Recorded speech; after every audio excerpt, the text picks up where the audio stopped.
प्रिय व्यूअर नमस्कार। आज हम लोग इस वीडियो के माध्यम से यह जानेंगे कि किसी भी तरह की जो पुश्तैनी संपत्ति है उस पुश्तैनिक संपत्ति को आसानी से कैसे हम बंटवारा आपस में करें और इसके साथ साथ वह कौन सी प्रक्रिया अपनाएं जिससे यह बंटवारा अगर कर लेते हैं तो भविष्य में किसी भी तरह की कोई दिक्कत ना आए। बंटवारा कैसे किया जाए, कैसे उसके लिए प्रयास शुरू किया जाए, वह कौन से कागजात आपके पास होने चाहिए जिससे साक्ष्य के रूप में आप भविष्य में किसी भी स्तर पर आप दिखा सकें और किसी भी व्यक्ति के असंतोष बाद में होने पर वह स्वतः ही इस बात को समझ सके कि अब हमने बंटवारा तो कर लिया है और किसी तरह की गतिरोध न होने के कारण अब हमें आसानी से इस बात को स्वीकार करना चाहिए कि जो बंटवारा पूर्व में हुआ है वही मान्य होगा। तो दोस्तों आइए इस वीडियो के माध्यम से इसको समझते हैं। दोस्तों जैसा कि आप जानते हैं कि जो खतियानी जमीन है यानी उत्तराधिकार के रूप में आपको जो प्राप्त हुआ है वह वर्षों से दादा परदादा के नाम से चला आ रहा है और कब्जा के रूप में भी वह दादा परदादा के रूप में था और उनके बाद कई सारे उत्तराधिकार के द्वारा कब्जा प्राप्त किए और प्राप्त करने के बाद से अपने मौखिक बंटवारे के आधार पर ही उन्होंने आसानी से अपना कृषि कार्य करने लगे, कहीं अन्य कार्य करने लगे। परंतु भविष्य में उनके दिमाग में हमेशा यह प्रश्न रहता है आखिर यह कब तक दादा परदादा के नाम से यह जमीन चलती रहेगी और कागजी रूप से जब उन्हें अपना नाम साबित करना होता है तो इसमें भी वह व्यवधान आता है। इसके साथ ही मौखिक रूप से चूंकि बंटवारा पूर्व में हुआ है उसका कोई पंजीकरण नहीं है, इसलिए सभी पक्षकारों में यह भय बना रहता है कि कौन से पक्षकार कब किस स्तर पर विरोध कर दें यह कोई नहीं जानता और उस विरोध का कानूनी रूप से कैसे सामना किया जाए इसका भी दिक्कत हमेशा बना रहता है। दोस्तों इसको पूरी तरीके से समाप्त हम अपने बौद्धिक क्षमता के दृष्टिकोण से प्रशासनिक आधार पर जो नियम और कानून दिए गए हैं उसका अनुप्रयोग करके हम कर सकते हैं।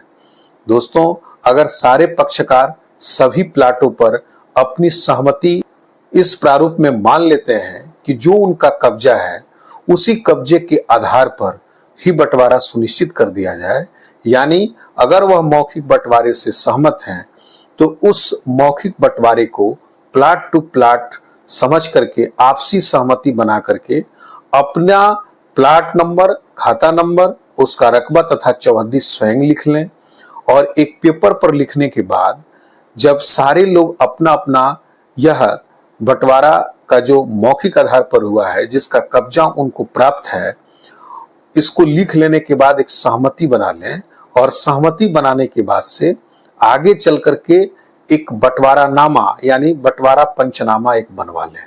बंटवारा पंचनामा में सभी पक्षकारों का नाम, उनका पता तथा जिस व्यक्ति यानी जिस दादा परदादा की भूमि आप प्राप्त कर रहे हैं उनका नाम तथा उनके जमीन का संपूर्ण विवरण का उल्लेख उसमें होता है, साथ ही सभी पक्षकारों का भी उल्लेख होता है। इसके साथ साथ जो पक्षकार उस भूमि में से जिस स्तर पर बंटवारा करके वह प्राप्त करना चाहते हैं उन सारे भूमियों का उसमें उल्लेख कर दिया जाता है। इसके साथ साथ अगर कोई संयुक्त संपत्ति जिसमें बंटवारा नहीं हो पा रहा है, प्रत्येक स्तर पर सहमति बनाने के बाद भी वह सहमति नहीं बन पा रही है तो उसको संयुक्त रूप से आप रख सकते हैं और गवाह तथा पक्षकारों के हस्ताक्षर के बाद इसका निबंधन कार्यालय में आप पंजीकरण करा लें। जब निबंधन कार्यालय में इसका जब आपका पंजीकरण हो जाएगा तत्पश्चात आप इस बंटवारा पंचनामा तथा वंशावली जो कि मुखिया या सरपंच के अभिप्रमाणित प्रति इसमें लगा करके साथ ही मृत्यु प्रमाण पत्र लगाकर, अगर मृत्यु प्रमाण पत्र नहीं है, काफी पुराने समय ही वह काफी पहले वह मर गए, तो ऐसी दशा में आप उनके नाम के सम्मुख हुई मृत्यु लिखवा दीजिए और सरपंच तथा मुखिया से आप अभिप्रमाणित करा लीजिए। ये वंशावली में उल्लेखित मृत्यु ही मृत्यु प्रमाण पत्र के रूप में मान्य होगा। दोस्तों बंटवारा पंचनामा, वंशावली और मृत्यु प्रमाण पत्र या अगर मृत्यु प्रमाण पत्र नहीं है तो वंशावली में मृत्यु का उल्लेख है। तो ये सारे डॉक्यूमेंट आप लगा करके और इसके साथ ही साथ आप उससे सपोर्टिंग जो भूमि के डॉक्यूमेंट है यानी खतियान है उसकी कॉपी आप लगाने के बाद से आप बिहार भूमि के पोर्टल पर ऑनलाइन दाखिल खारिज हेतु आवेदन प्रस्तुत करें। आवेदन प्रस्तुत करते समय आप उत्तराधिकार नामांतरण बंटवारा का चयन करें और चयन करने के बाद से सारे डिटेल को फिल कर दें। साक्ष्य के रूप में जहां जहां डॉक्यूमेंटों को मांगा जा रहा है इन डॉक्यूमेंटों को आप अपलोड कर सकते हैं। अपलोड करने के बाद से आप लास्ट में इसको सबमिट कर दें। सबमिट करेंगे तो एक आपको केस नंबर प्राप्त हो जाएगा। इस केस नंबर की ट्रैकिंग आप हमेशा कर सकते हैं। साक्ष्य के रूप में चूंकि आपकी सहमति बन चुकी है बंटवारा पंचनामा के आधार पर और आपका कब्जा भी है, तो यह कब्जा और के रूप में आसानी से यह उल्लेखित कर देता है। इसके साथ साथ वंशावली इस बात का प्रमाण साबित करती है कि आप उनसे किस प्रकार से संबंध रखते हैं।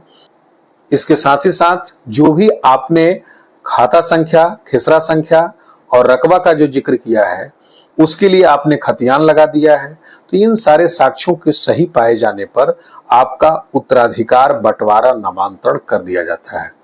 उत्तराधिकार बंटवारा नामांतरण हो जाने से कई लाभ आपको मिलते हैं। आप आसानी से अपने जमीन का साक्ष्य प्रस्तुत करते हैं, वो भी आप अपने नाम से। सारी सरकारी योजनाओं, जो सरकारी योजनाएं चलाई जा रही हैं जिसका संबंध भू संपत्ति से है, आप आसानी से साबित करके उन योजनाओं का आप लाभ लेते हैं। दोस्तों, ऐसा कर लेने से जो दादा परदादा के नाम से काफी दिनों से जो संपत्ति चली आ रही है वह आपके नाम से हो जाती है और इसका बंटवारा भी सुनिश्चित हो जाता है। आगे भविष्य में किसी भी तरह का प्रतिरोध किसी के द्वारा किया जाता है तो यह स्थापित नहीं हो पाता है, क्योंकि यह जहां राजस्व अभिलेख में भी दर्ज हो जाता है वहीं इसका मान्यता किसी भी स्तर पर कोर्ट में भी मिल जाता है। तो दोस्तों, इस तरीके से आप पूर्वजों की जमीन का बंटवारा भी कर सकते हैं और अपना नामांतरण करा करके आसानी से अपने नाम से दर्ज भी करा सकते हैं। दोस्तों, यह वीडियो आपको कैसी लगी? अगर अच्छी लगी हो तो इसे लाइक कर दीजिए, शेयर कर दीजिए। किसी भी तरह की कोई दुविधा अगर आपके दिमाग में हो तो कमेंट में निश्चित पूछिए, मैं उसका उत्तर त्वरित देता हूं। मेरे चैनल को सब्सक्राइब करना बिल्कुल ही मत भूलिए। आपने अपना कीमती समय मेरे चैनल पर अभी तक दिया, इसके लिए बहुत बहुत धन्यवाद।